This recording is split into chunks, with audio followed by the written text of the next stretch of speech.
Ndi nthawi ya nkhani mwachidule kuno ku MBC ndipo muli ndi ine Romeo Umali. President wa dziko lino Dr. Lazarus Chakwera wasayina mabilo asanu ndi anayi kukhala malamulo. Chikalata chimene mneneri wa ku nyumba ya boma ya President Anthony Kasunda asayinira chati President Chakwera wagwiritsa ntchito mphamvu za gawo 89 la malamulo a dziko lino povomereza mabilu amene nyumba ya malamulo inavomereza.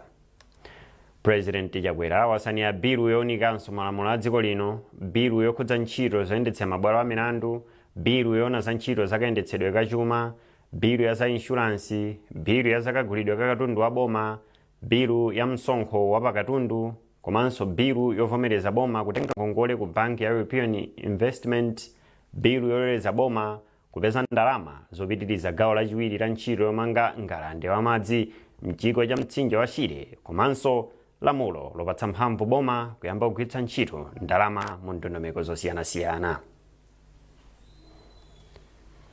Ndipo mtsogoleri wa dziko linoyu wati ndalama zokwana $300 million imene ndi pafupifupi 525.3 billion kwacha zimene banki yayikulu pa dziko lonse yapereka ku dziko la Malawi zithandiza kutukula za ulimi, zokopa alendo, za migodi komanso za mafakitale. Unduna owona za ntchito wapereka masiku asanu ndi awiri ku kampani yowumba nsalu ya mapeto David Whitehead kuti ikhale itakonza zinthu zimene sizikuyenda bwino pa kampaniyi, monga zovala zotetezera ku ngozi, anthu ogwira ntchito komanso ukhondo.